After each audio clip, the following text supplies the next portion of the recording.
Shri S Mohankumar, ഇവിടെ തൊഴിലാളികൾ നടത്തുന്ന സമരത്തിൻ്റെ മാർഗത്തെ സംബന്ധിച്ചാണ് ചർച്ച ചെയ്യുന്നത്.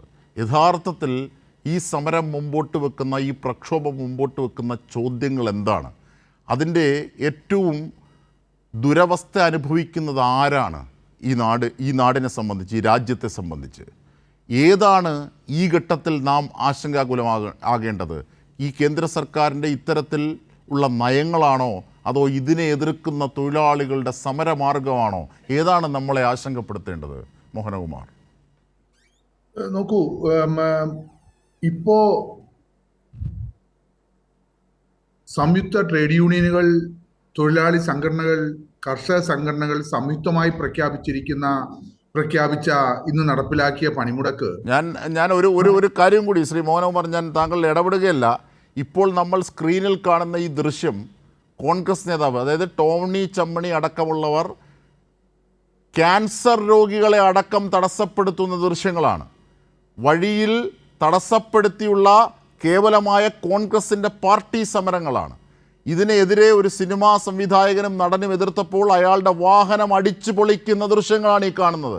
ഇത് പറഞ്ഞവരാണിപ്പോൾ BJP-ക്കെതിരായ സമരത്തിൽ തൊഴിലാളികളുടെ സമരമാർഗത്തെ ചോദ്യം ചെയ്യുന്നത്. അതുകൂടി ഞാൻ ചേർത്തന്നേ ഉള്ളൂ. ഞാൻ റോണിയിലേക്ക്, അതിൻ്റെ വിശദാംശങ്ങളിലേക്ക് എത്താം. ഞാൻ താങ്കളിലേക്ക് കക്ഷി രാഷ്ട്രീയം കലർത്തുന്നില്ല. താങ്കൾക്ക് തുടരാം ശ്രീ മോഹൻ.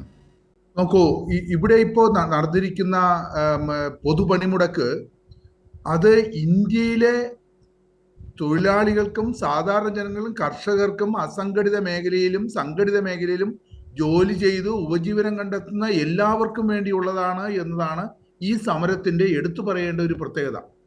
ഇപ്പോ കേന്ദ്ര സർക്കാർ പറഞ്ഞിരിക്കുന്നത് ഈ 2026 ഇന്ത്യയിൽ ഒരു ആഗോള സാമ്പത്തിക മാന്ദ്യത്തിന്റെ ഭാഗമായി ഇന്ത്യ വലിയൊരു സാമ്പത്തിക മാന്ദ്യത്തിലേക്ക് പോകുമെന്നുള്ള കാര്യത്തിൽ എക്കണോമിക് സർവേ ഇപ്പോ ജനുവരി 29 പ്രസിദ്ധീകരിച്ച എക്കണോമിക് സർവേനെ പറയുന്നു ആഗോള സാമ്പത്തിക മാന്ദ്യത്തിലേക്ക് പോവുകയാണ്. ആഗോള സാമ്പത്തിക മാന്ദ്യത്തിലേക്ക് ഇന്ത്യ പ്രവേശിക്കുമ്പോൾ അസംഘടിത മേഖലയിൽ നിന്ന് ലക്ഷക്കണക്കിന് തൊഴിലാളികളെ പുറത്തു പോകേണ്ടി വരും. അവർക്ക് തൊഴിലില്ലാതെയാവും. ഇന്ത്യയിൽ നിന്ന് ഇപ്പോൾ തന്നെ കയറ്റുമതി ചെയ്യുന്ന മിക്കവാറും എല്ലാ ഉൽപ്പന്നങ്ങളും വേണ്ടാതെയാവും.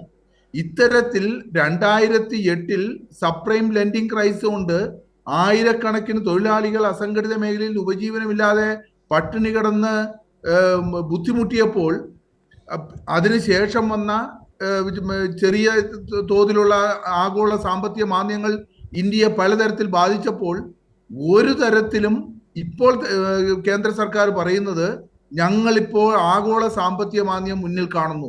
ഈ ആഗോള സാമ്പത്തിക മാന്ദ്യത്തിൽ നിന്ന് രക്ഷപ്പെടണമെന്നുണ്ടെങ്കിൽ ഇന്ത്യയിലെ ആഭ്യന്തര ഉൽപാദനം, ദേശീയ വരുമാനം വർദ്ധിപ്പിക്കണം. ദേശീയ വരുമാനം വർദ്ധിപ്പിക്കുന്നതിനുള്ള ഒരേ ഒരു പോംവഴി ആഗോള മൂലധനത്തിനെയും ദേശീയ മൂലധനത്തിനെയും പരമാവധി സ്വാധീനിച്ച് ഇന്ത്യയിൽ കൊണ്ടുവരിക. അതിനുള്ള സ്വാധീനിക്കാനുള്ള ഒരേ ഒരു ഘടകം തൊഴിലാളികളെ നൂറ്റാണ്ടുകൾ മുൻപ് അവർ നിലനിന്നിരുന്ന അടിമ വേല ഘട്ടത്തിലേക്ക് അവരെ തിരിച്ചു കൊണ്ടുപോവുക. 8 മണിക്കൂറായിരുന്നു തൊഴിൽ സമയം 12ഉം 15ഉം മണിക്കൂറാക്കി വർദ്ധിപ്പിക്കുക. അവർക്കുണ്ടായിരുന്ന എല്ലാ സാമൂഹ്യ സുരക്ഷാ പദ്ധതികളെയും ഇല്ലാതെയാക്കുക.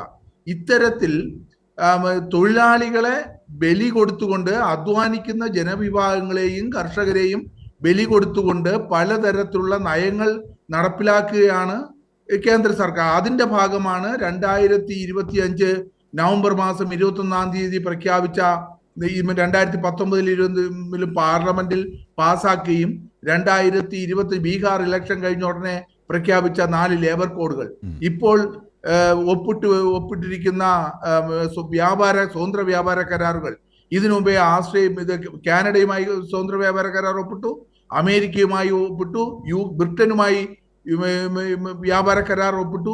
ഈ വ്യാപാര കരാറുകളെല്ലാം ഒപ്പിട്ടിരിക്കുന്നതിന്റെ അടിസ്ഥാനം ഇന്ത്യയിൽ ഉൽപ്പാദിപ്പിക്കുന്ന ഉൽപ്പന്നങ്ങൾ ഇന്ത്യയിൽ വിൽക്കാൻ കഴിയില്ല.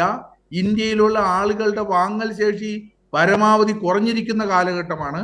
അതുകൊണ്ടാണ് റിസർവ് ബാങ്ക് പറഞ്ഞിരിക്കുന്നതിനേക്കാൾ താഴ്ന്ന നിലയിൽ ഇന്ത്യയിലെ പണപ്പെരുപ്പം അതൊരു നേട്ടമായി കണക്കാക്കുന്നു. അതിന്റെ പ്രധാന കാരണം ഇന്ത്യയിലെ ഗ്രാമപ്രദേശങ്ങളിൽ പോലും ആളുകൾക്ക് അവിടെ കൊണ്ടുവന്ന കാർഷികോൽപ്പന്നങ്ങൾ വാങ്ങാനുള്ള വാങ്ങൽ ശേഷി ഇല്ലാതെ ഇന്ത്യ ഒരു പ്രത്യേക തരത്തിലുള്ള എക്കണോമിക് സ്റ്റാഗ്നേഷനിലേക്ക് പോവുകയാണ്. ഈ ഒരു കാലഘട്ടത്തിൽ അമേരിക്കയോട് പറയുന്നു, ഞങ്ങളുടെ രാജ്യത്തിലേക്ക്, നിങ്ങളെ രാജ്യത്ത് ഉൽപ്പാദിപ്പിക്കുന്ന എല്ലാ സാധനങ്ങളും നിങ്ങൾ ഒരു ഡ്യൂട്ടിയും ഇല്ലാതെ ഇവിടെ ഇറക്കുമതി ചെയ്തോളൂ, പ്രത്യേകിച്ചും പരുത്തി. അതുപോലെ തന്നെ ബംഗ്ലാദേശിന് പോലും കിട്ടിയ ആനുകൂല്യം ഇന്ത്യക്ക് കിട്ടിയില്ല. ഇല്ല, ഒരു തരത്തിലുള്ള ആനുകൂല്യങ്ങളും കിട്ടാതെ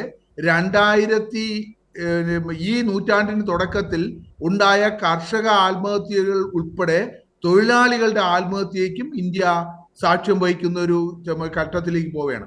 ഇപ്പോൾ നമ്മൾ ഇന്ന് നടത്തിയ പൊതുപണിമുടക്ക് നമ്മൾ 12 ആവശ്യങ്ങളാണ് ഈ തൊഴിലാളി യൂണിയനുകൾ, ഇന്ത്യയിലെ സാധാരണ ജനങ്ങൾ മുന്നോട്ട് വച്ചിരിക്കുന്നത്. അതിലൊന്ന്, തൊഴിലുറപ്പിന്റെ ഭാഗമായി എന്തുകൊണ്ട് തൊഴിലുറപ്പിനെ ഇപ്പോൾ മാറ്റി ചിന്തിക്കാൻ പ്രേരിപ്പിക്കുന്നു. തൊഴിലുറപ്പ് നടത്താൻ പറ്റില്ല, 95,000 കോടി രൂപ മാറ്റിവെച്ചിരിക്കുന്നു എന്ന് പറയുന്നു. 95,000 കോടി രൂപയിൽ 95,000 കോടി രൂപ VBG റാംജി എന്ന് പറയുന്ന പുതിയ പദ്ധതിക്ക് ഏത് തരത്തിൽ നടപ്പിലാക്കും? 30,000 കോടി രൂപയാണ് മാർച്ച് വരെയുള്ള തൊഴിലുറപ്പ് പദ്ധതിക്കായി MGNREGAക്ക് മാറ്റിവെച്ചിരിക്കുന്നത്. ലക്ഷം കോടി രൂപയിൽ അധികം, 1 ലക്ഷം കോടി രൂപയിൽ അധികം പല സംസ്ഥാനങ്ങൾക്കും കൊടുത്തു തീർക്കാനുണ്ട്.